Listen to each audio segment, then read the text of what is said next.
सुंदर परिचय देने के लिए मैं आपका आभार प्रकट करता हूँ। सभी भाइयों और बहनों को मैं मेरा प्यार भरा जय भीम और धर्ममित्र नेहा को भी मैं धन्यवाद देना चाहता हूँ कि तकनीकी खराबी के बावजूद भी वो हमें लाइव करने में सफल हो रही है। तो उनका भी मैं धन्यवाद देता हूँ और सबसे पहले मैं धन्यवाद देना चाहूँगा त्रिरत्न बौद्ध महासंघ, अनगढ़ नगर अमरावती जो केंद्र है, जिन्होंने ये प्रवचन मालिका का आयोजन किया है और उन्होंने मुझे दिग्गज वक्ताओं में प्रवचन देने का अवसर प्रदान किया है। मुझ जैसे दीन को छोटा-सा अवसर उन्होंने प्रदान किया है। तो सबसे पहले मैं उन सभी का शुक्रगुज़ार हूँ और आप सभी के साथ इस विषय पर खासकर बोधिसत्व की जो 4 प्रतिज्ञा है, उस विषय पर बोलते समय मुझे सही में बहुत आनंद हो रहा है। अ, सही में आज का जो माहौल है, जिस प्रकार का माहौल हमारे देश में है, पूरे जगत में है, वो दुःख से भरा हुआ माहौल है। कई सारी जगह भय का वातावरण है। भय से सभी मनुष्य प्राणी पूरे विश्व में ग्रसित है, तकलीफ में है। ऐसे समय खुद के भय को पीछे छोड़ खुद के डर को पीछे छोड़ कई सारे लोग जो है इस महामारी के समय भी लोगों को मदद करने का प्रयास कर रहे हैं। लोगों तक पहुंच रहे हैं। उनके उनको दुख से दूर करने के लिए उनकी जो भी भौतिक आवश्यकता है, वो आवश्यकताएं उन तक पहुंचाने के लिए कई सारे लोग प्रयास कर रहे हैं। जो भी भौतिक दुख आज जगत अनुभव रहा है, उस दुख से मुक्त करने के लिए कई सारे लोग जो है आज के दिन में प्रयास कर रहे हैं और उसमें त्रिरत्न बौद्ध महासंघ भी पीछे नहीं है। कई सारे तरीकों से त्रिरत्न बौद्ध महासंघ भी जगत की इस महामारी में लोगों का दुख मिटाने का कुछ हद तक प्रयास कर रहा है। भौतिक दुख मिटाने का प्रयास कर रहा है, भौतिक चीजों के माध्यम से कुछ उन्हें देकर उसको मिटाने का प्रयास कर रहा है। साथ ही साथ इस कालावधि में जो भी मानसिक दुख से लोग गुजर रहे हैं या मानसिक क्षति जो लोग अनुभव कर सकते हैं, ऐसे लोगों को उस क्षति से दूर रखने के लिए धम्म के माध्यम से लोगों को मदद करने का प्रयास भी रत्न बौद्ध महासंघ कर रहा है। कई सारे लोग जो है वो रास्ते पर कई सारे लोगों की मदद कर रहे हैं। कई सारे हम टीवी देखते हैं तो कई सारे लोग हैं जो खुद की परवाह करे बगैर लोगों को मदद कर रहे हैं। कई सारे डॉक्टर्स हैं, डॉक्टरी पेशा से जुड़े हुए लोग हैं, पुलिस है, कई सारे ऐसे लोग हैं जो सही में लोगों को उनके दुख से दूर करने का प्रयास कर रहे हैं। और इस तरह के काम के लिए बहुत बड़ी प्रतिज्ञाबद्धता की, कटिबद्धता की आवश्यकता होती है। और जब इस तरह की भावना होती है कि मैं किसी के काम आऊँ, किसी को उसके दुःख से बाहर निकालने के लिए प्रयास करूँ और केवल ये भावना, भावना तक ही सीमित नहीं रहती, तो प्रत्यक्ष व्यवहार में, कृति के रूप में वो जब एक्चुअलाइज़ होती है, जब वो व्यवहार में आती है, तो हम ऐसा कह सकते हैं कि एक प्रकार से बड़ी कटिबद्धता उसके लिए आवश्यक होती है, बड़ी प्रतिज्ञाबद्धता उसके लिए आवश्यक होती है। और बोधिसत्व की प्रतिज्ञाबद्धता भी बिल्कुल इसी प्रकार की होती है। बोधिसत्व स्वयं चाहते हैं कि ये संसार में जितने भी प्राणी हैं, वो सही में दुःख से मुक्त हो जाए, दुःख से बाहर आ जाए। ये मूलभूत उनकी इच्छा होती है। जगत को दुःख से बाहर लाने की, जगत को दुःख से मिटाने की उनकी मूलभूत इच्छा के कारण ही वो सही अर्थ से बोधिसत्व कहलाने लगते हैं। उनका मन इस तरह से बोधि की तरफ झुकता है कि वो केवल बोधि स्वयं के लिए नहीं चाहते, तो सभी मनुष्य मात्र के लिए वो बोधि चाहते हैं और स्वयं को मनुष्य मात्र के लिए कटिबद्ध कर देते हैं, मनुष्य मात्र के सुख के लिए, दुःख मुक्ति के लिए कटिबद्ध कर देते हैं और इसीलिए वो बोधिसत्व कहलाए जाते हैं। ऐसा कहते हैं कि जब बोधिसत्व के मन में बोधिचित्त निर्माण होता है या बोधि की इच्छा निर्माण होती है और ये इच्छा निर्माण होने के तुरंत बाद बोधिसत्व ये प्रतिज्ञाएं ग्रहण करता है, क्योंकि उसे पता होता है कि केवल इच्छा उत्पन्न होना ही पर्याप्त नहीं है, उतना ही पर्याप्त नहीं है, तो उस मार्ग पर चलना और सही अर्थ से लोगों को मदद करना बहुत जरूरी होता है। और इसलिए जैसे ही उसके मन में बोधिचित्त निर्माण होता है, बोधि की अभिलाषा उत्पन्न होती है, तो उस बोधि की अभिलाषा को व्यवहार में लाने के लिए, उस बोधि के आशा को, अभिलाषा को व्यवहारिक रूप देने के लिए बोधिसत्व अपने जीवन में प्रतिज्ञाएं करता है। और वो ये 4 प्रतिज्ञा है जो जिसके माध्यम से बोधिसत्व अपनी इस इच्छा को व्यावहारिक रूप देता है, अपने जीवन में उतारने का प्रयास करता है। तो इन प्रतिज्ञाओं को हम इस तरह से भी देख सकते हैं कि बोधिसत्व की जो इच्छा होती है, सभी प्राणी मात्र को दुख से निकालने की, उस इच्छा को, उस अभिलाषा को ये 4 प्रतिज्ञाएँ व्यावहारिक रूप से दर्शाती है। ये 4 प्रतिज्ञा उसका व्यावहारिक रूप है, ऐसा भी हम कह सकते हैं। और इसीलिए ये 4 प्रतिज्ञाओं का अध्ययन करना, इसको समझ लेना एक बौद्ध के नाते हमारा कर्तव्य बनता है, उसे समझ लेना हमारा कर्तव्य बनता है। क्योंकि हम भी इस राह पर चलना चाहते हैं, इस राह पर हम भी आगे बढ़ना चाहते हैं। और कल से आपने इस प्रतिज्ञाओं की श्रृंखला में पहली प्रतिज्ञा आपने कल देखी थी ब्रह्मचारी नागकेतु जी ने, उसके बारे में आपको अवगत कराया था। आज हम दूसरी प्रतिज्ञा की तरफ देखने वाले हैं। जो दूसरी प्रतिज्ञा है कि हम में अनंत कमजोरियां है, अनंत दोष है। हाँ? हम शपथ ग्रहण करते हैं या हम प्रतिज्ञा लेते हैं कि उन्हें एक-एक कर हाँ, उसको दूर करे, एक-एक कर उनको नष्ट करे, एक-एक कर उन पर काम करे, उनसे दूर हो जाए। इस तरह की प्रतिज्ञा हम करते हैं। दूसरी प्रतिज्ञा बोधिसत्व की होती है कि वो ये मानकर चलता है कि हम में अनंत कमजोरियां है, मुझ में अनंत कमजोरियां है और मुझे उसको निश्चित रूप से दूर करनी है, मुझे उसको दूर करना है। थोड़ी देर में हम देखेंगे कि क्यों ये कमजोरियां देखना और उसे दूर करना बोधिसत्व के लिए आवश्यक होता है। लेकिन सबसे पहले ये बात देखेंगे कि बोधिसत्व जैसा व्यक्ति ये कहता है कि मुझ में अनंत कमजोरियां है। जब मैं स्वयं की बात करता हूँ, तो बहुत बार बहुत ही कम कमजोरियां मुझे खुद में नजर आती है। मैं एक प्रकार से खुद को ये मानकर चलता हूँ कि सब कुछ चंगा है, कोई चिंता करने की जरूरत नहीं है, मुझ में ऐसी कोई बात नहीं है जिसको दुरुस्त करने की जरूरत है। कई सारी बार इस भ्रम में ही हम जीते हैं। हम खुद को उस अर्थ से देखते नहीं है कि हम में भी कुछ कमजोरियां हो सकती है, हम में भी दोष हो सकते हैं और जिस दोष को निकालना हमारे लिए बहुत जरूरी होता है। तो बोधिसत्व जब ये कहता है कि मेरे अंदर बहुत सारी कमजोरियां है, अनंत कमजोरियां है, तो वो खुद के प्रति सही में जागरूक हो जाता है।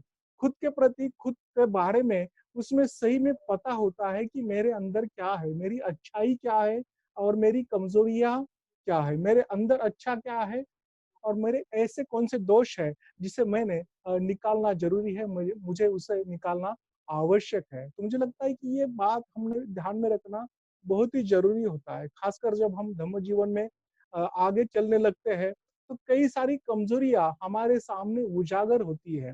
लेकिन स्वभावतः हम इस प्रकार से होते हैं कि हम उन कमजोरियों को उतना देखते नहीं, उन दोषों को वो उतना देखते नहीं है।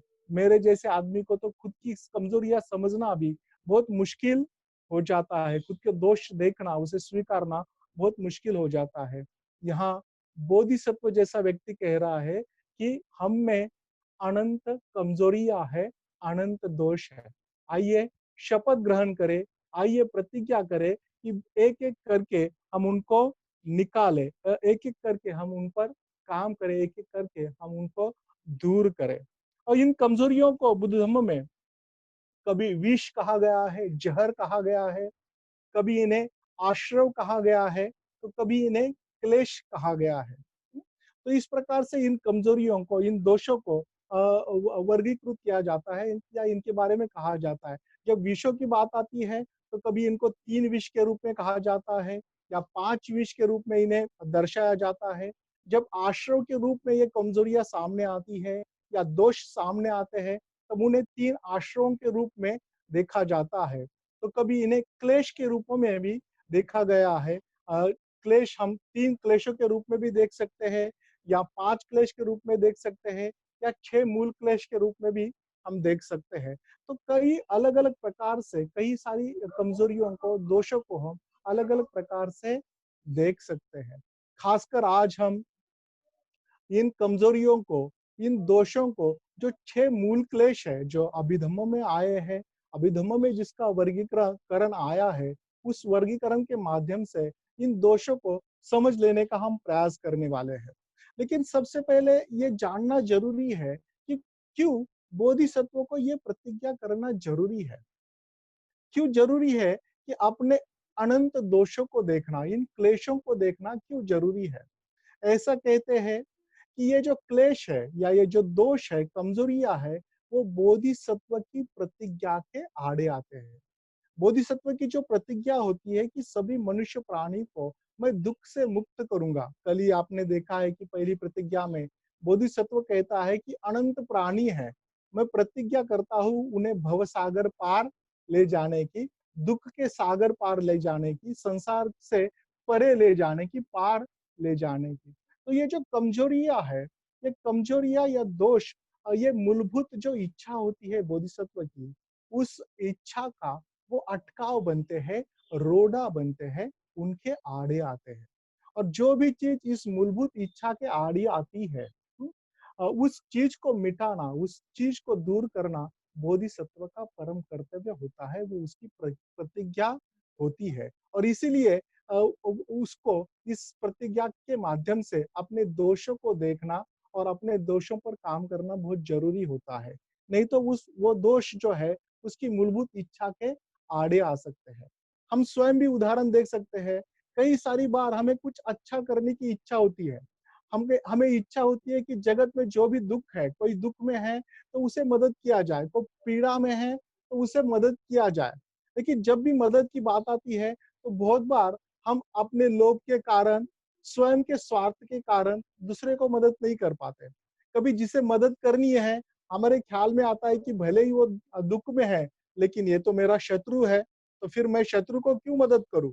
अगर भले ही वो दुख में है, लेकिन मैं शत्रु को क्यों मदद करूं। ऐसी कई सारी कारणों की वजह से हम लोगों को मदद नहीं कर सकते। हमारे दोषों के कारण, हमारे क्लेशों के कारण, हमारी कमजोरियों के कारण बहुत बार हमारी अच्छाई को हम बाजू में रखते हैं। कभी कभी हम निर्णय लेने में लेट हो जाते हैं या निर्णय जल्दी ले नहीं पाते हैं। और इसी कारण भी जब मदद की आवश्यकता होती है तब हम मदद कर नहीं सकते। तो ऐसी कई सारी कमजोरियां हैं, ऐसे कई सारे दोष हैं जिसके कारण हमें जो अच्छाई करनी है, जगत को जो अच्छाई देनी है, जगत का जो कल्याण करना है, वो हमें संभव नहीं होता। और बोधिसत्व इस बात को भली भांति जानता है कि उसे तो जगत का कल्याण करना है, जगत को मदद करनी है। तो ऐसी कोई भी चीज उसकी इस इच्छा के, उसकी इस मदद के आड़े न आ जाए। और इसलिए वो स्वयं के दोष को खोजना चाहता है। ऐसी उन बातों को देखना चाहता है जो संभवतः उसके इस कार्य में, उसके इस अभिलाषा में अटकाव बन सकती है। ऐसी बातों को वो देखना चाहता है और उन्हें दूर करना चाहता है। और इसीलिए इन क्लेशों को देखना, इस प्रतिज्ञा को ग्रहण करना उसके लिए बहुत अहम बन जाता है। इसलिए वो ये प्रतिज्ञा ग्रहण करता है। तो इस अर्थ से हम समझ चुके होंगे अब तक कि क्यों बोधिसत्व के लिए ये जरूरी है कि वो अपने दोष देखे और अपने दोषों पर कार्य करे। जैसे मैंने कहा है कि हम इन दोषों को, इन कमजोरियों को क्लेशों के माध्यम से आज देखने वाले हैं। खासकर अभिधर्म में जिस प्रकार से इस क्लेशों को कहा गया है, उस प्रकार से इसको देखने वाले हैं। तो अभिधर्म में 6 मूल क्लेश के रूप में इन कमजोरियों को या दोषों को दर्शाया गया है। ऐसा कहते हैं कि क्लेश क्या है। क्लेश ये शब्द किलेस इस पाली शब्द से आया है। हिंदी में उसका हम अर्थ ले सकते हैं यातना, या जो कील हम कहते हैं ना, अगर कील हम चुभाते हैं तो जिस प्रकार की यातनाएं होती है, क्षति हमें पहुंचती है, वेदनाएं होती है, बिल्कुल किलेस का अर्थ यही है। वो हमें क्षति पहुंचाता है। वो ना केवल हमें क्षति पहुंचाता है, तो वो दूसरों को भी क्षति पहुंचाता है। तो क्लेश का अर्थ यही होता है कि जो दूसरों को तथा स्वयं को क्षति पहुंचाती है, ऐसी मानसिक अवस्था मतलब क्लेश है। और क्लेशों में खासकर जब हम इन मानसिक अवस्था में रहते हैं, तो ऐसा कहा जाता है कि इस मानसिक अवस्था में रहते हुए हम इस प्रकार का व्यवहार करते हैं कि उस प्रकार के व्यवहार से दूसरों को तथा स्वयं को क्षति पहुंचती है। दूसरों को तथा स्वयं को नुकसान पहुंचता है। और इसलिए क्लेश बहुत ही भयंकर होते हैं। वो केवल दूसरों को ही क्षति पहुंचाते नहीं है, दूसरों का नुकसान नहीं करते, तो हम हमारा स्वयं का भी नुकसान करते हैं। इन क्लेशों को विष या जहर भी कहा जाता है। तो जैसे ये जहर है, एक प्रकार से हमारे पूरे अस्तित्व को ये क्लेश जहरीला बना देते हैं। हमारे पूरे मन को पूरी तरह से वो जहरीला बना देते हैं। पुरानी कथाओं में हमने ये सुना है, जिसको हम कहते हैं कि अलग-अलग जो छोटे बचपन में हमने जो सुनी है, उन कथाओं में हमने देखा है कि किसी को इस प्रकार का उसका शरीर बन जाता है कि वो पूरी तरह से विष से भर जाता है, जहर से भर जाता है, और वो किसी भी चीज को अगर छूता है, तो वो चीज भी जहरीली बन जाती है। तो इस प्रकार के विष के कारण, इस प्रकार की जहरीली मानसिकता के कारण जो भी हम व्यवहार करते हैं, वो व्यवहार भी जहरीला बनता है। जो भी हम बोलते हैं, जो भी मन से हम सोचते हैं, जो भी कृति हम करते हैं, वो सारी जहरीली हो सकती है। इस प्रकार से क्लेशों का वर्णन किया जाता है।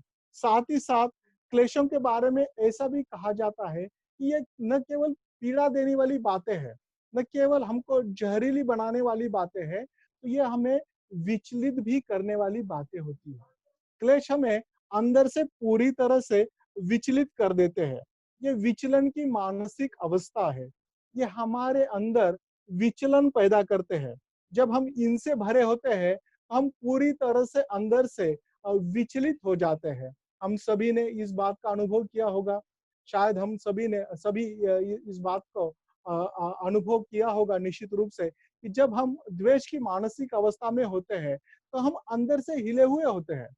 हम स्थिर नहीं होते, हम विचलित होते हैं, क्या करना चाहिए, क्या नहीं करना चाहिए, कौन-सा निर्णय लेना चाहिए, कौन-सा निर्णय नहीं लेना चाहिए, इस बात की कोई स्पष्टता नहीं होती। और बहुत बार इस प्रकार की जहरीली मानसिक अवस्था में रहने के कारण, इस प्रकार की विचलित मानसिक अवस्था में रहने के कारण हमारा जीवन बहुत बड़े पैमाने पर गलत दिशा में चला जाता है, क्योंकि इस विचलन की अवस्था में हम निश्चित रूप से अच्छा निर्णय नहीं ले सकते, कुशल निर्णय नहीं ले सकते। इस प्रकार से ये जो क्लेश है, हमारे ऊपर काम करते हैं। ये जो क्लेश है वेदना देते हैं स्वयं के लिए, साथ ही साथ दूसरों के लिए भी वेदना देते हैं। जब हम अंदर से विचलित होते हैं, तो न केवल हम विचलित होते हैं, हम पूरे परिवार को भी विचलित करते हैं।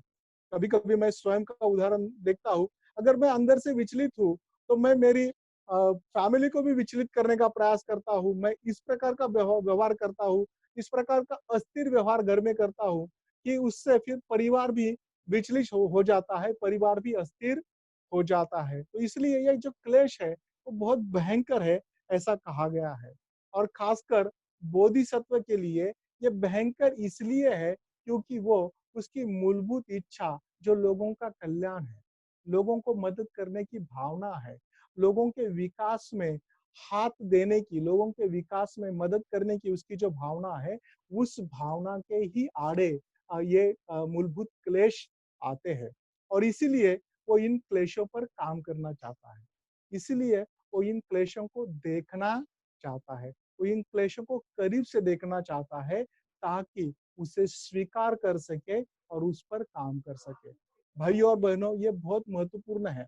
हमारे जब दोष हम देखते हैं, तो हम बुरे हैं इस अर्थ से उसे हम नहीं देखते, तो हमारी जो मूलभूत अच्छी बनने की इच्छा है, उस मूलभूत अच्छे बनने की इच्छा के आड़े आने वाले ये दोष होते हैं, ये कमजोरियां होती हैं। हम जगत का कल्याण करने की जो इच्छा लेकर धम्म जीवन जीने का प्रयास कर रहे हैं, कुछ प्रयास हमारे आचरण का हम कर रहे हैं, उस आचरण के प्रयासों के आड़े आने वाली ये कमजोरियां है, ये दोष है, इसलिए हमें उन्हें देखना जरूरी है, इसलिए उन्हें हमें देखकर मिटाना, उसे दूर करना जरूरी है। और यही बात इस प्रतिज्ञा के माध्यम से बोधिसत्व करने का प्रयास करता है। जब हम क्लेशों के बारे में देखते हैं, तो क्लेश क्या है? मूल रूप से क्लेश क्या है? तो क्लेश मूल रूप से दूसरे तीसरे कुछ नहीं है, दूसरा कुछ नहीं है। तो क्लेश मूल रूप से मैं है, मैं का प्रतीक है। आय का प्रतीक है। आय जिसको हम कहते हैं, मैं का प्रतीक है, नहीं क्या? अहंकार का हमारा प्रतीक है। जैसे सारी चीजें हम अपने ही इर्द-गिर्द भटकाना चाहते हैं, घुमाना चाहते हैं, मैं को ही मजबूत करना चाहते हैं, तो ये मैं को ही मजबूत करने वाली ये क्लेश है। हमारे मैं को, हमारे अहंकार को ही मजबूत करने वाली ये क्लेश होते हैं और इसलिए वो बड़े खतरनाक होते हैं, बड़े घातक होते हैं क्योंकि मैं से दूर जाना ही बोधिसत्व का मूल उद्देश्य होता है। स्वार्थ से दूर जाना ही बोधिसत्व का मूल उद्देश्य होता है और इसी से जगत का कल्याण हो सकता है। ये भावना उसके मन में बड़ी जोर पकड़े हुई होती है। उसे पता होता है कि अगर स्वार्थ करूँगा तो जगत का कल्याण नहीं होगा। इसलिए मुझे स्वार्थ से परे जाना है और लेकिन क्लेश तो हमारे स्वार्थ को ही बढ़ावा देते हैं। क्लेश तो मैं को ही बढ़ावा देते हैं। क्लेश तो अहंकार को ही बढ़ावा देते हैं और इसलिए क्लेश मूल रूप से दूसरी और कोई चीज नहीं है। तो क्लेश मूल रूप से मैं है, मेरा अहंकार है और यही बात हम देख सकते हैं और इसलिए इन्हें देखना बहुत जरूरी है। एक प्रकार से एक इसे हम इस तरह से भी देख सकते हैं कि ये मानो हमारे शत्रु है, जो हमारे अंदर बैठे बैठे हैं और हमें मारने का प्रयास कर रहे हैं। हमारे काम को बंद करने का प्रयास कर रहे हैं, हमारी इच्छाओं को दबाने का प्रयास कर रहे हैं, हमारी मूलभूत अभिलाषा से हमें दूर लेके जाने का प्रयास कर रहे हैं और इसलिए इन शत्रुओं पर विजय पाना, इस शत्रुओं पर काम करना बहुत जरूरी है। भगवान बुद्ध ऐसा कहते हैं कि युद्ध में सैकड़ों वीरों पर जय प्राप्त करना परमवीर नहीं कहलाता। प्राप्त करने वाला परमवीर नहीं कहलाता। जो युद्ध में सैकड़ों वीरों को धराशायी कर देता है, उनको जीतता है, उसे परमवीर नहीं कहा जाता। तो जो आत्म विजय करता है, जो स्वयं पर जीत हासिल करता है, वही सही अर्थ से परमवीर होता है। तो यहाँ पर बोधिसत्व आत्म विजय करना चाहता है। हम जानते हैं कि इसी आत्म विजय की बात को धम्म विजय कहा गया है और ये धम्म विजय राजा अशोक ने कलिंग में किया था, कि हम सभी जानते हैं। तो इसी प्रकार का जो आत्म विजय है, जिसे हम धम्म विजय है कहते हैं, वो धम्म विजय इस प्रतिज्ञा के माध्यम से बोधिसत्व करना चाहता है और करने का प्रयास करता है। तो अभी तक ये स्पष्ट हुआ होगा कि बोधिसत्व क्यों अपने दोषों पर, अपने अनंत दोषों पर, अनंत कमजोरियों पर काम करना चाहता है। तो अभी एक-एक करके हम इन दोषों को देखने का प्रयास करेंगे, उनको खोजने का प्रयास करेंगे कि ये दोष क्या है। ये सबसे पहले और महत्वपूर्ण दोष है, मूलभूत ऐसा दोष है, वो है अज्ञान, मोह या अविद्या। ऐसा कहते हैं कि ये मूलभूत इसलिए है क्योंकि हम जीवन की जो सच्चाई है, उसको समझ नहीं पाते, जीवन को ही समझ नहीं पाते। हम जीवन क्या है इस बात को ही समझ नहीं पाते। बुद्ध ऐसा कहते हैं कि हम बाकी सारी बातों के बारे में जानते हैं, बाकी सारी बातें हमें पता होती है, लेकिन जीवन की मूलभूत सच्चाई हमें पता नहीं होती। जीवन क्या है ये हमें पता नहीं होता। सही अर्थ से जीवन अनित्य है, ये हमें पता नहीं होता। हमारे इर्द गिर्द आजू बाजू जो भी कुछ है वो अनित्य है, ये हमें पता नहीं होता और यही समस्या है। यही इसी संभ्रम में हम रहते हैं, इसी से हम संभ्रमित होते हैं, ऐसा बुद्ध कहते हैं और इस संभ्रम में रहना ही अज्ञान है। इस संभ्रम में रहना ही अज्ञान कहा जाता है, मोह कहा जाता है या अविज्ञा कहा जाता है। वैसे देखा जाए तो बौद्धिक तौर पर हमें अनित्य क्या है पता होता है, लेकिन हमारा व्यवहार हम अनित्य है इस प्रकार का नहीं होता। बौद्धिक रूप से हम सभी लोग बोलते हैं, शायद इस कोरोना महामारी के समय कितने सारी बार हमारे मन में ये बात आई होगी कि शायद कल मैं रहूंगा या नहीं रहूंगा और आदमी एक ना एक दिन जाता ही है, ऐसी तसल्ली शायद हमने खुद के मन को दी होगी। लेकिन दूसरे ही क्षण हमारा व्यवहार इस प्रकार से रहा होगा कि मानो हम इस पृथ्वी तल पर हमेशा के लिए रहने वाले हैं, हम पक्के हैं, कभी ही मिटने वाले नहीं हैं। और इस प्रकार से व्यवहार में हम बहुत अलग होते हैं। व्यवहार में हम स्वयं को बहुत ही पक्का मानते हैं, कभी न बदलने वाला मानते हैं। लेकिन जबकि सच्चाई ये है कि मनुष्य हर पल, हर क्षण बदल रहा है। बाबा साहब भगवान बुद्ध और उनके धम्म में कहते हैं कि अनित्यता के सिद्धांत को जो 3 पहलू है, उसका तीसरा पहलू जो है मनुष्य के लिए समझने में कठिन है। और वो तीसरा पहलू यही है कि मनुष्य हर समय बन रहा है, हर समय निर्माण हो रहा है, हर समय घट रहा है। वो निर्माण हो रहा है और यही बात हम नहीं समझते। इस बात को हम समझ नहीं लेते और इस बात को समझने में असफल होना ही अज्ञान है। इस बात को समझने में यशस्वी नहीं होना यही मोह है, यही अविद्या है और निश्चित रूप से इस अविद्या से बोधिसत्व दूर रहना चाहता है। क्योंकि उसको पता है कि अगर मैं पक्का मान के चला तो इसका परिणाम यह है कि मनुष्य बदल सकता है, इस बात पर मैं विश्वास नहीं रखूंगा। और हम सभी इस बात से ही पीड़ित होते हैं कि हम इस मूलभूत तत्वों पर विश्वास नहीं रखते कि हर समय मनुष्य बदल रहा है, मैं बदल रहा हूँ, सामने वाला बदल रहा है और इसलिए कई सारे लोगों को आज भी हम माफ कर नहीं सकते। अगर उनसे हमारे बारे में कुछ गलती हुई है तो उन्होंने की हुई गलती भले ही वो 10-15 साल पहले की हो, हम आज भी उसे छोड़ नहीं देते, उसे पीछे नहीं छोड़ते, उनको हम माफ नहीं करते। लेकिन बोधिसत्व तो करुणा का काम करता है, बोधिसत्व तो करुणावान होता है। वो जगत को इस तरह से पक्का नहीं दे सकता क्योंकि जगत बदल सकता है, इस मूलभूत भावना से वो प्रेरित होता है। दुख से मनुष्य सुख की तरफ बढ़ सकता है, इस मूलभूत ज्ञान को वो समझता है और इसीलिए उसको अज्ञान पर काम करना बहुत जरूरी होता है और यही एक मूलभूत कमजोरी है, बहुत ही मूलभूत ऐसी कमजोरी है जिस पर बोधिसत्व काम करने का प्रयास करता है। हमारा व्यवहार भी इसी प्रकार का होता है, कई सारे हमारे व्यवहार इसी प्रकार से है कि हम पक्के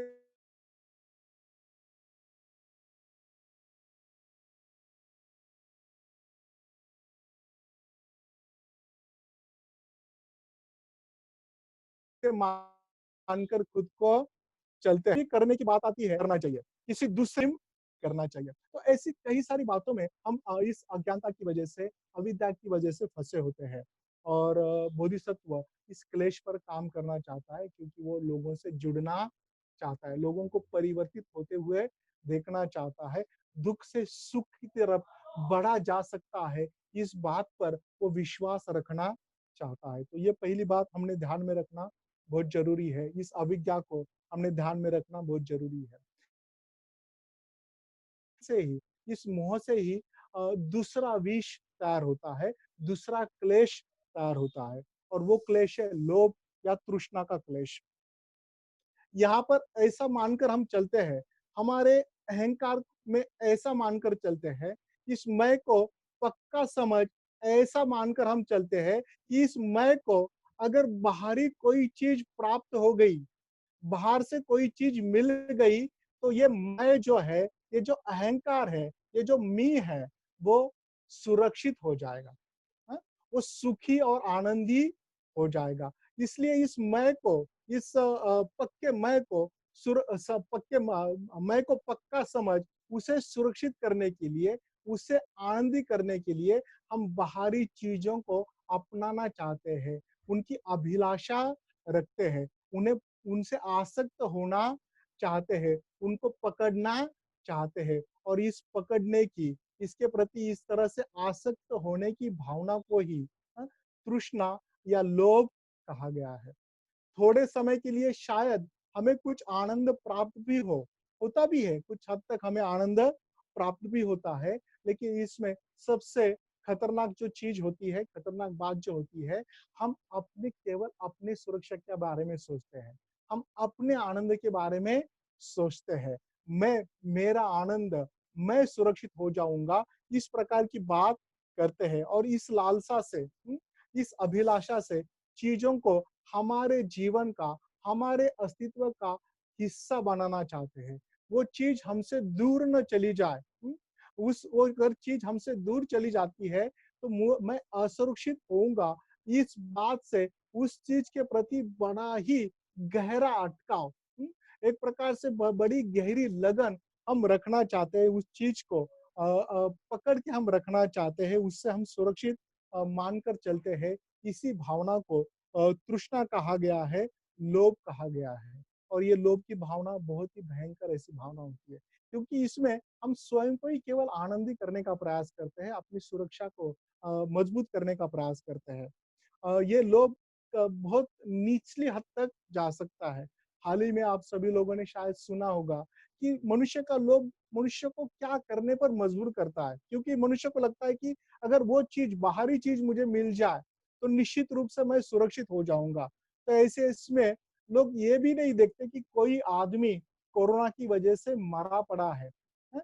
उसके जो उसके शरीर पर जो सोना है, उस सोने के लिए लोभ के कारण लोग उस सोना लेने के लिए वहां पर चले जाते हैं, उस सोना को लेने के लिए प्रयास करते हैं, खुद की जिंदगी को दांव पर लगाते हैं, केवल इस बात को मानकर कि अगर ये सोना मुझे मिल जाए तो मैं सुखी हो जाऊंगा, मैं सुरक्षित हो जाऊंगा। तो इस लोभ की अवस्था में, इस तृष्णा की अवस्था में ऐसा हम बोल सकते हैं कि हमारे मैं को पक्का मान हम बाहरी बातों में हमारा सुख देखने का प्रयास करते हैं, बाहरी बातों को हमारे सुख का प्रधान साधन मानते हैं, बाहरी बातों पर हम खुद को निर्भर रखते हैं, उन बाहरी बातों को हमारे अस्तित्व का हिस्सा बनाने का प्रयास करते हैं और इसी से गड़बड़ हो जाती है। इसी से स्वार्थ ऊपर आ जाता है, इसी से मनुष्य ज्यादा से ज्यादा स्वार्थी बनता है और स्वार्थ बोधिसत्व के मूलभूत भावना के खिलाफ है। वो स्वार्थ से पेश नहीं आ सकता, वो लोभ से पेश नहीं आ सकता, केवल अपने बारे में वो सोच नहीं सकता। बोधिसत्व स्वयं के बारे में केवल सोचता नहीं है और इसीलिए केवल स्वयं के बारे में सोचने के लिए प्रेरित करने वाली अकुशल मानसिकता पर कार्य करना जरूरी होता है और इसलिए वो लोभ पर, तृष्णा पर काम करता है और फिर इस लोभ और तृष्णा से ही अगला विष निर्माण होता है। अगला जो क्लेश है वो निर्माण होता है। यहाँ पर हम ऐसा मानते हैं कि जो चीजें अभी मेरे मैं को सुरक्षित करने वाली है, हुँ, वो चीजें अगर मैं हासिल करता हूँ, तो मैं सुखी हो जाऊँगा। ये इस भावना से उस चीज़ों को जब हम हासिल करते हैं, तो उसी समय हमारे मन में ये भी भाव आता है कि कोई ये बातें हमसे छीन न ले। हैं? ये मेरे अस्तित्व का हिस्सा अब बन गई है, ये मेरा अस्तित्व मुझसे अभी कोई छीन ना ले। और जो भी कोई व्यक्ति हमारे इस अस्तित्व को, हमारी इस सुरक्षितता को, हमारी इस पहचान को छीनना चाहता है, उस व्यक्ति को, उस अनुभव को, उस बात को हम दूर ढकेलना चाहते हैं, उस अनुभव को, उस व्यक्ति को हमारे अनुभव से दूर ढकलना चाहते हैं, उस व्यक्ति को, उस अनुभव को हम मिटाना चाहते हैं और ये मिटाने की बहुत ही तीव्र तीव्र ऐसे क्रोध की, तीव्र ऐसे तिरस्कार की जो भावना है, उस भावना को ही द्वेष कहा गया है। हम मानकर चलते हैं कि मेरा अस्तित्व जो है, वो अस्तित्व कोई छीन सकता है, कोई छीन लेगा। बार-बार हम इस बात से परेशान होते हैं कि मेरी ये बात कोई छीन तो नहीं लेगा, जिससे मैं आनंदी हो रहा हूँ, वो बात मुझसे कोई छीन तो नहीं लेगा, मुझसे दूर तो नहीं लेके जाएगा। और हर एक वो चीज़ जो इस बात को दूर ले जा सकती है, एक तो हम उन बातों से दूर चले जाते हैं या उन लोगों को हम अपने अनुभव से निकालना चाहते हैं, उन्हें दूर करते हैं, उनका तिरस्कार करते हैं, उनके प्रति हमारे मन में क्रोध आता है। तो इस तरह से क्रोध और तिरस्कार से युक्त ये जो भावना है, वो भावना ही द्वेष कहलाती है।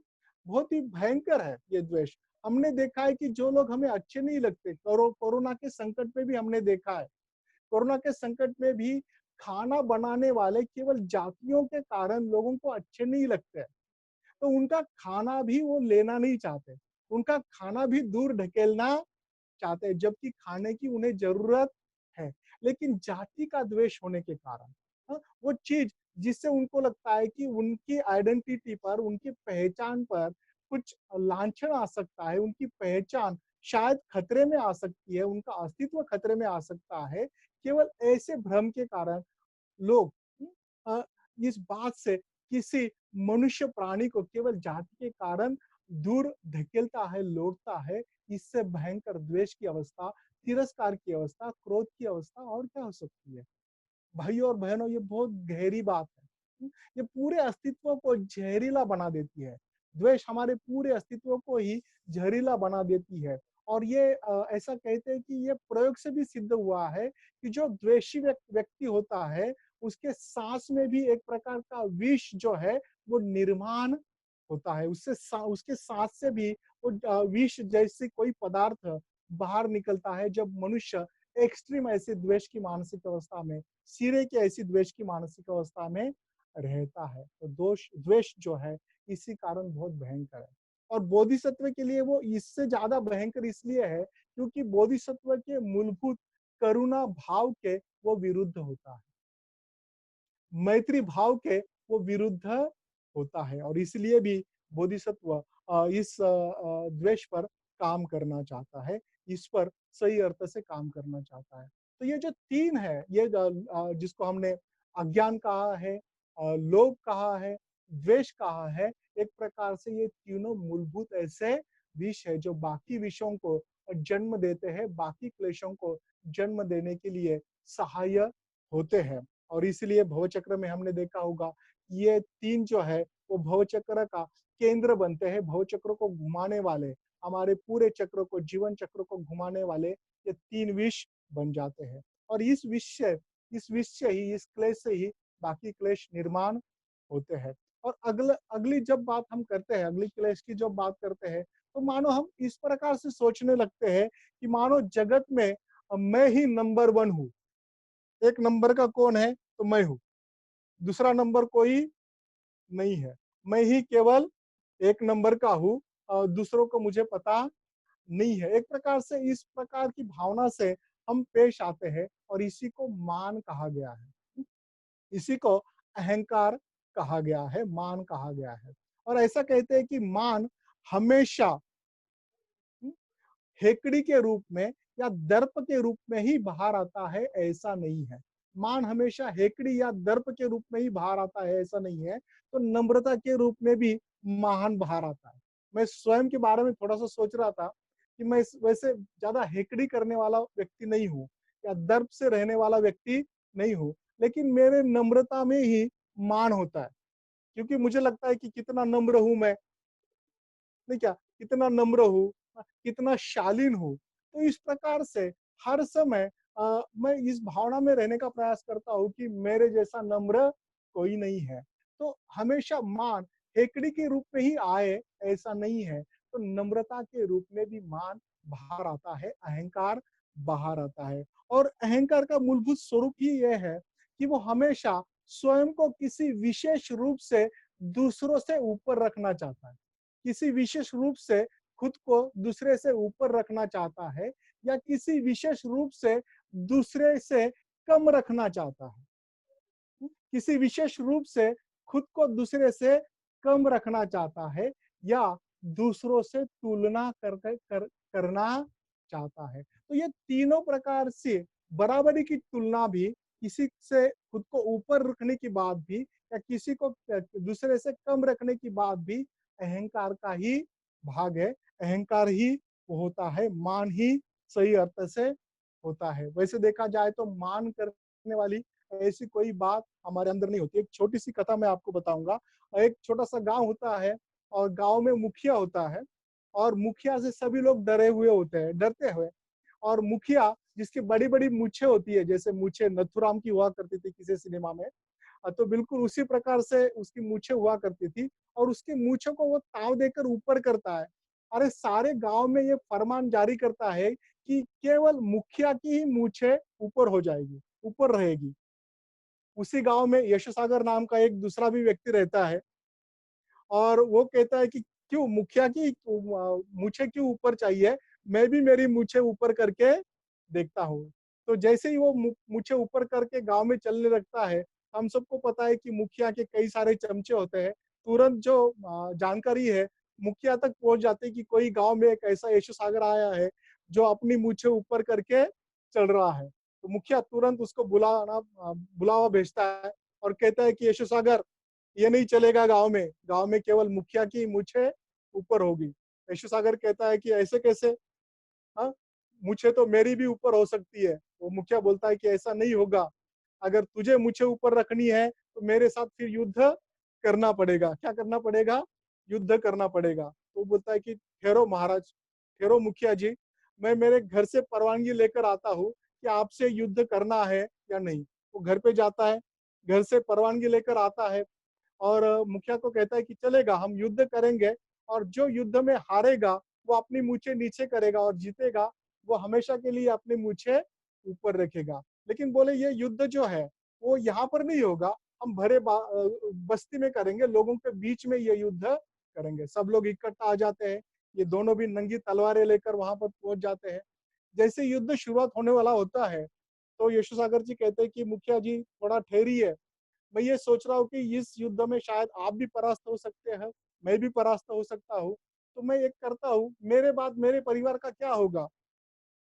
हाँ? इसलिए मैं जाकर मेरे परिवार को पहले खत्म कर देता हूँ और बाद में फिर आकर आपसे लड़ता हूँ, क्योंकि मेरे बाद उनका क्या होगा पता नहीं है। जैसे ही वो वापस चले जाता है यशु सागर, तो मुखिया भी सोचता है कि ये बड़ा डेयरिंग वाला आदमी लगता है, शायद हो सकता है कि मैं भी परास्त हूँ, फिर मेरे परिवार का क्या होगा? और मुखिया भी घर चले जाता है और थोड़ी देर में ही खून से रंगी तलवार लेकर वहां पर आ जाता है और राह देखते हुए आ जाता है।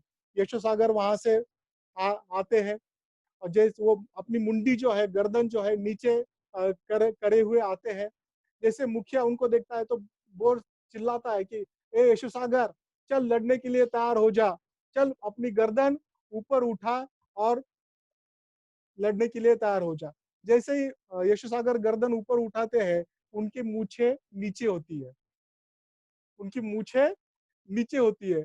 मुखिया बड़ा परेशान हो जाता है। वो कहता है कि ऐसा क्यों? बोले मैंने बहुत सोचा, मैंने ये सोचा कि मेरा मेरा जो मान है, मेरे मूँछों में है, वो सही में मेरे परिवार से बड़ा है क्या? मेरे परिवार के अस्तित्व से बड़ा है क्या? क्या सही में वो मुझसे बड़ा है क्या? जब मैंने ये देखा, तो मुझे पता चला कि ये मुझसे बड़ा नहीं है, मेरे परिवार से बड़ा नहीं है। तो मूँछों में क्या रखा है? मूँछें ऊपर करने में क्या रखा है? जब तक मुखिया बहुत कुछ खो चुका था। जो खोना नहीं चाहिए वो सब कुछ उसने खो चुका था। मान इस तरह से हमें खोने के लिए मजबूर करता है। लेकिन बोधिसत्व इस बात को जानता है। उसे पता है कि अगर मैं इस प्रकार के मान में रहूँगा तो सबसे बड़ी संपत्ति मेरी जो है ये मनुष्य प्राणी है, मनुष्य मात्र है, उसे ही मैं खो दूँगा और मैं उसे खोना नहीं चाहता। इसलिए मुझे उसके ऊपर काम करना बहुत ज़रूरी है। मेरे मान पर काम करना बहुत ज़रूरी है। उसके बाद अगला क्लेश आता है जिसको हम दृष्टि कहते हैं। हम अलग-अलग प्रकार की धारणाएँ लेकर जीते हैं। ऐसा कहते हैं कि दृष्टि बहुत महत्वपूर्ण होती है क्योंकि वो हमारे जीवन पर प्रभाव करती है। वो हमारे जीवन को आकार देती है। अगर वो सम्यक नहीं रही, जो योग्य नहीं रही, सत्य नहीं रही, तो गलत ढंग से हमारे जीवन पर प्रभाव कर सकती है, हमारे जीवन को गलत ढंग से आकार दे सकती है। और कई सारे ऐसे ही गलत दृष्टि से हमारा जीवन प्रभावित होता है। हम नैतिक रूप से हमारी जीवन की जिम्मेदारी उठाते नहीं हैं, क्योंकि हमें लगता ही नहीं है कि मनुष्य जीवन में अच्छाई का परिणाम अच्छा हो सकता है। हम में से कई सारे लोग इसी प्रकार से जीते हैं कि कुछ नहीं, अच्छा-बिच्छा करके कुछ नहीं होता।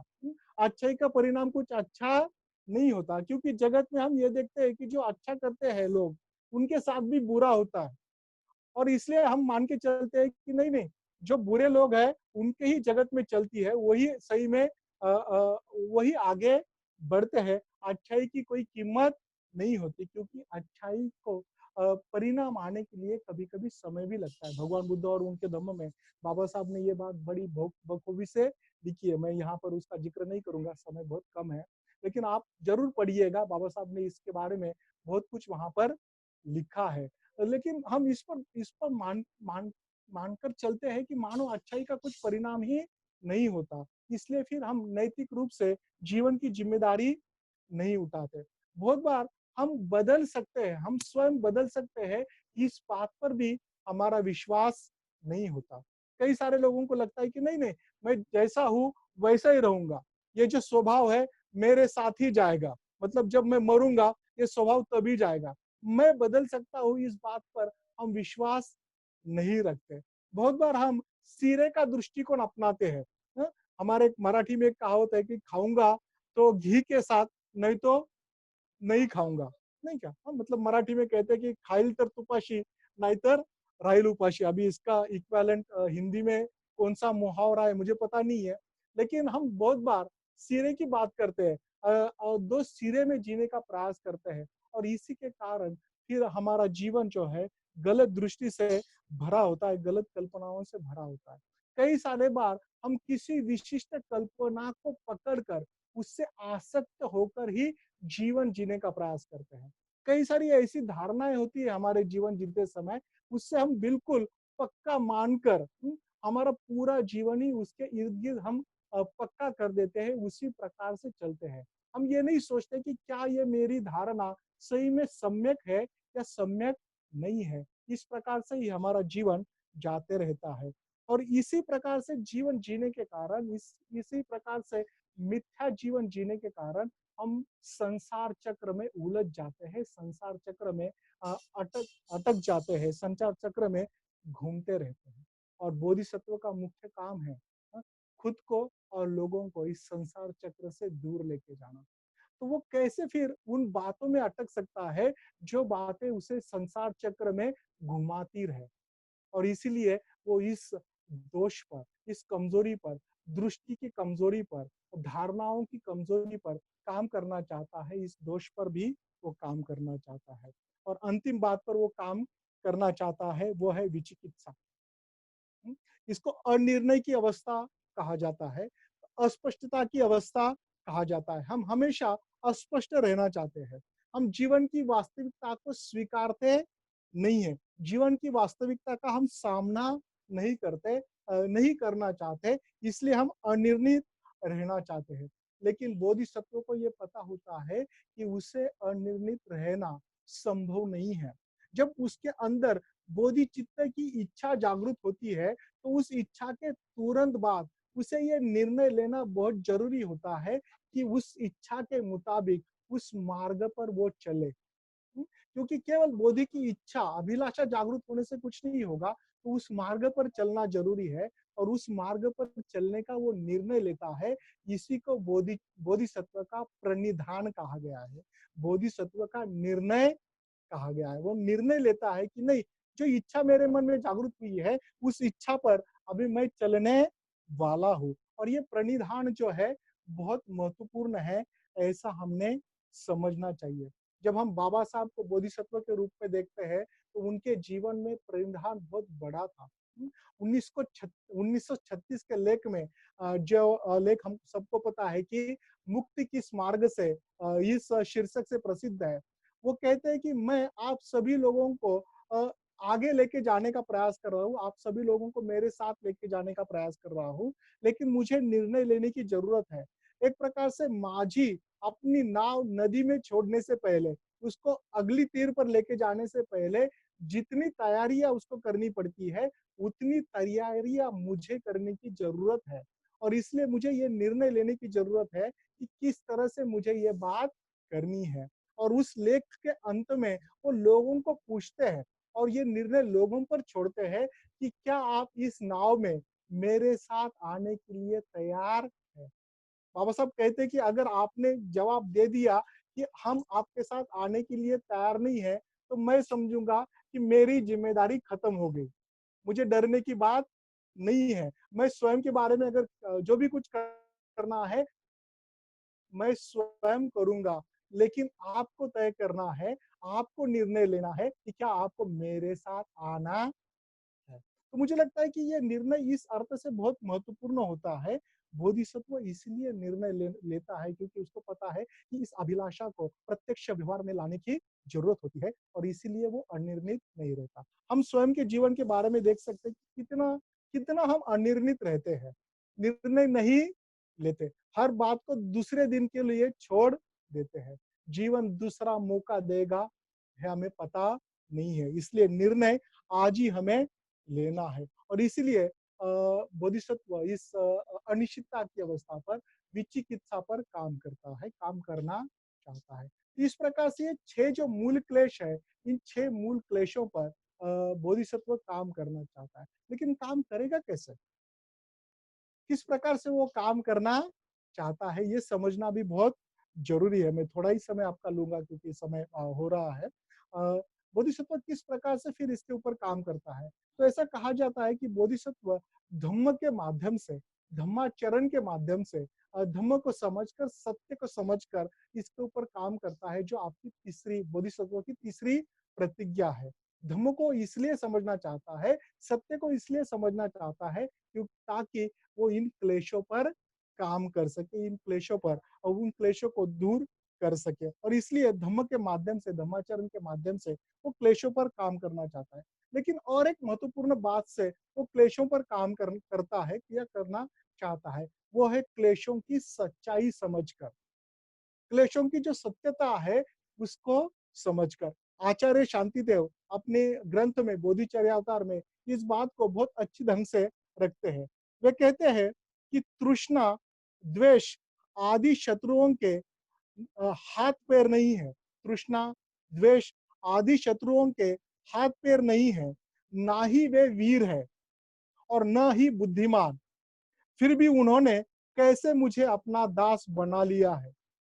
मेरे मन में बैठे मुझे ही मार रहे हैं, पर मुझे क्रोध नहीं आता, मुझे क्रोध नहीं आता। अनवसर अनवसर इस सहिष्णुता का धिक्कार है। तो एक प्रकार से आचार्य शांतिदेव क्लेशों की सत्यता यहाँ पर बता रहे हैं। वह कह रहे हैं कि क्लेशों को सही में अपनी स्वयं की शक्ति नहीं है, वो शक्तिशाली नहीं होते, शक्ति उनमें नहीं होती, उनका अलग अस्तित्व भी नहीं होता। वो ऐसा कहते हैं कि वो इस प्रकार के शत्रु भी नहीं है कि जो बुद्धिमान हो। जैसे शत्रु थोड़ी देर के लिए युद्ध में रुक जाता है, वापस जाकर रीएनफोर्समेंट लाता है और सामग्री लाता है और फिर से चढ़ाई करता है, उस प्रकार से भी इनका नहीं है। एक प्रकार से कमजोर है, शक्तिहीन है, लेकिन फिर भी इन्होंने मुझे अपना दास बना लिया है। मेरे ही मन में बैठे हैं और मुझे ही मार रहे हैं, फिर भी मुझे क्रोध नहीं आता। हम किसी को हमारे आजू-बाजू में भी बैठने नहीं देते, हमारे शरीर से खेलने नहीं देते। ये 6 मूल क्लेशों को हम खेलने दे रहे हैं हमारे साथ। हमें क्रोध नहीं आ रहा उनका। हाँ, हम हमारी सहनशीलता क्या कहेंगे हम? एक प्रकार से आचार्य शांतिदेव हमें उद्धृत कर रहे हैं सोचने के लिए कि इनके प्रति सहनशील मत रहो। इन्हें निकालने के लिए कार्य करो। फिर इन्हें किस तरह से निकाला जाए? क्योंकि ये तो मन में बैठे हैं, इनका मूल स्रोत जो है मन में है। कौन इन्हें शक्ति प्रदान कर रहा है? इनकी स्वयं की शक्ति तो है नहीं, ये कमजोर है। फिर शक्ति कौन प्रदान कर रहा है? इनका पावर स्टेशन कौन है? इनका पावर स्टेशन है हमारा मन। इस पावर स्टेशन को ही हमें रोकना है। इस पावर स्टेशन को ही सही अर्थ से हमने बंद करना है। इसका अर्थ हमने मन को बंद करना है, ऐसा नहीं है। तो आप जाके नहीं तो मन को बंद करेंगे, ऐसा कृपया मत कीजिए। इसका अर्थ है कि इनका जो मूल स्रोत है, उस मूल स्रोत में ही हमें कार्य करना पड़ेगा। मन पर हमें कार्य करना पड़ेगा और इसी से हम इन क्लेशों पर काम कर सकते हैं। फिर मन पर किस तरह से काम किया जाए? तो ऐसा कहते हैं कि मन पर सही अर्थ से सीधा-सीधा इस पावर स्टेशन पर सीधा-सीधा काम होता है ध्यान के माध्यम से। और इसलिए ध्यान बहुत महत्वपूर्ण है। कई सारी बौद्ध बांधवों को लगता है कि ध्यान की क्या जरूरत है, लेकिन ध्यान क्या करता है? इन मूल क्लेशों के पावर स्टेशन को ही बदल देता है, उन पर ही काम करता है और इसीलिए ध्यान बहुत महत्वपूर्ण है। और खासकर बौद्ध परंपरा ऐसी कहती है कि जो समता भावना के ध्यान है, साथ ही साथ जो विपස්සना भावना के या अंतर्दृष्टि निर्माण करने वाली भावना के ध्यान है, उन ध्यान के माध्यम से हम इन मूल क्लेशों पर काम कर सकते हैं। और हम शायद एक अर्थ से सौभाग्यशाली है, ये उतना अच्छा शब्द नहीं है। सौभाग्यशाली इसलिए है क्योंकि हमारे संघ में हम समता भावना का भी ध्यान साधना सिखाते हैं, करते हैं और जो अंतर्दृष्टि निर्माण करने वाली विपස්සना साधना है, उनका भी हम ध्यान साधना करते हैं ताकि हम हमारे मूल क्लेशों पर काम करें। इस तरह से हम ध्यान के माध्यम से स्वयं पर काम करना चाहते हैं, ध्यान के माध्यम से स्वयं पर काम करते हैं। लेकिन इतना ही पर्याप्त नहीं होता। हमें नित्य व्यवहार में भी कुछ प्रयास करने की ज़रूरत होती है। तो इसलिए हम नित्य व्यवहार में इन मूल क्लेशों से विरुद्ध की जो भावनाएँ होती है, विरुद्ध की जो मानसिक स्थिति होती है, उस मानसिक स्थिति को निर्माण करने का प्रयास करते हैं। हम लोभ की जगह दान देने का प्रयास करते हैं, अज्ञान की जगह प्रज्ञा विकसित करने का प्रयास करते हैं, द्वेष की जगह मैत्री को निर्माण करने का प्रयास करते हैं, हम मान की जगह नम्रता से पेश आने का विनम्रता से पेश आने का प्रयास करते हैं। हम हमारी जो गलत धारणा है, उस गलत धारणाओं को दृष्टि की शुद्धता से सच्ची धारणा से, सत्य धारणा से बदल कर उस पे काम करने का प्रयास करते हैं। धम्म के माध्यम से हमारी जो धारणा है, उसे अधिकाधिक शुद्ध करने का प्रयास करते हैं और हम ज़्यादा से ज़्यादा हमारे जीवन में निर्णायक बनने का प्रयास करते हैं, निर्णय लेने का हम सीखते हैं।